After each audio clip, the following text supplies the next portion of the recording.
knees. The polo kick allows him to just warm up his ankle flexion one leg and ankle at a time.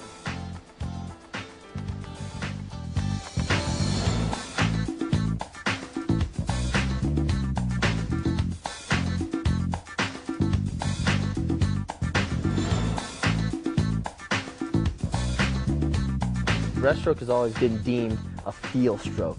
Your breaststroke is going to be its best when you feel like you're swimming and your technique is together. And these drills are done to replicate that feel of balance and positioning on the water that suit your body the best.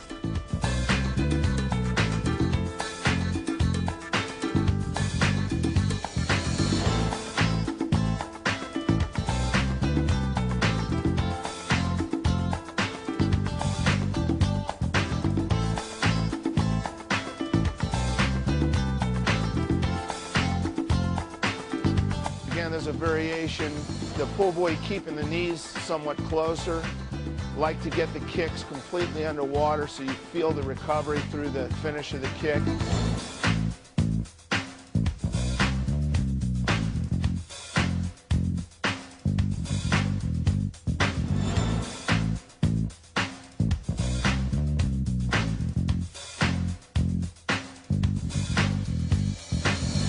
This can be kicked in a variety of positions, and this is just going back to kicking breaststroke on his back. And the pull buoy actually makes you concentrate harder on your line because it puts an artificial float. So he's got to press his back position even more.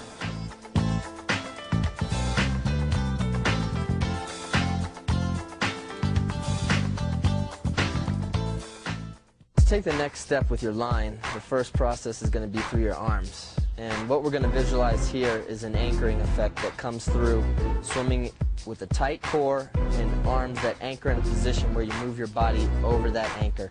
We're going to emphasize that a lot by doing a lot of sculling in many different positions, sculling where you're on your back, on your stomach, feet first. And that's done by slowing the stroke down and feeling your corners especially. A lot of people do scull drills but don't really know what they're doing in the process.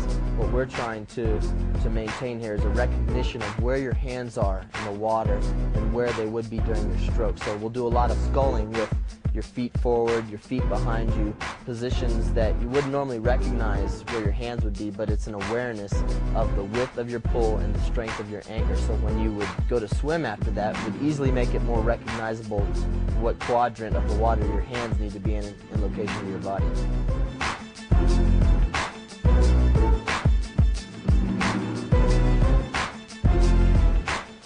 One of our sculling drills, one arm at a time, just working corner anchoring and feel, and he's maintaining his core balance forward position.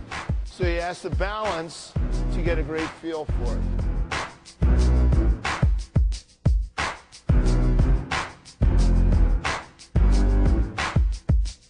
Everybody's going to have a different catch with their arms, but whether you think you're pulling water, you're sculling it, it's the same sense that you're going to be holding on to the water and moving your body beyond that hold position.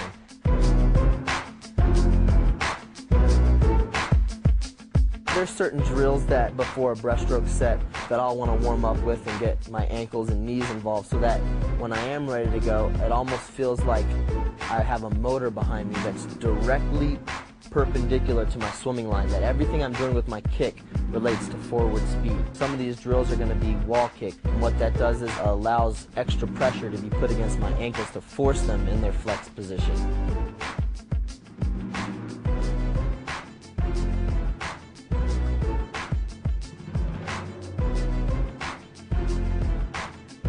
Vertical kick is the same way with, maybe weights or something to force you down, again, to stress this ankle position. So all these relate, I think, to that ankle position and total knee flexion. And what's that going to allow is a bigger range of kick, and that's going to keep that line long and increase your distance per stroke.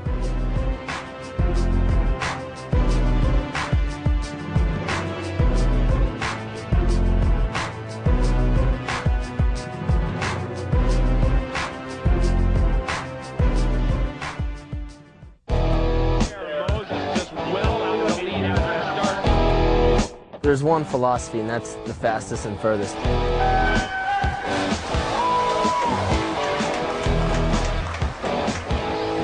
soon as you come off that block, it's got to be pure explosion.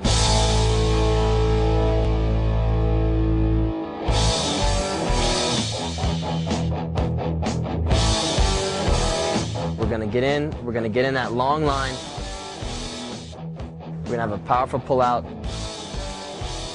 and we're going to come up further and faster. That's the goal.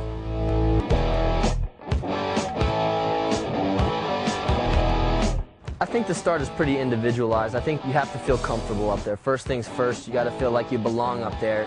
The most important thing is you have to feel like as soon as that gun's off, all your energy can go directly into the water.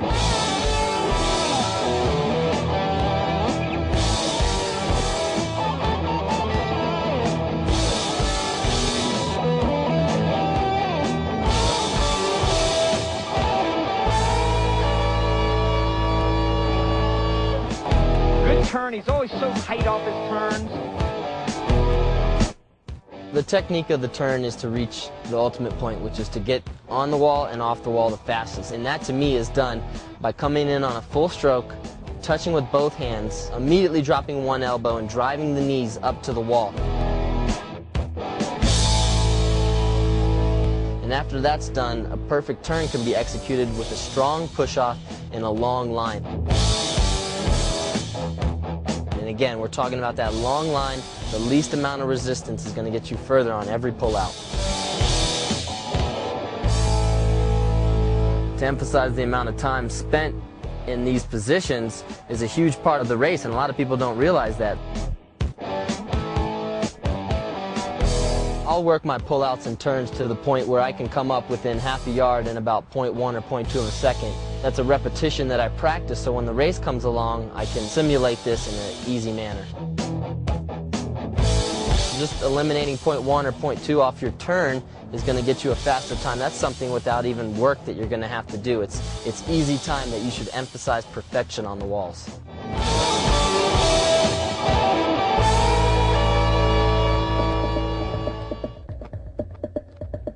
Heroes. Someone that I think portrays me, again, along the lines of similarity, is Steve Prefontaine. Something Prefontaine had was that ability to just love and have a passion for a sport and be willing to do anything that he possibly could to become his best.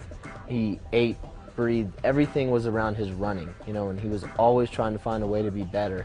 And I think that's what I'm trying to do in the same sense. You know, I think that's very important to take your swimming or any sport to another level, is to have such a passion for it that you're always looking for an answer as what can make you better.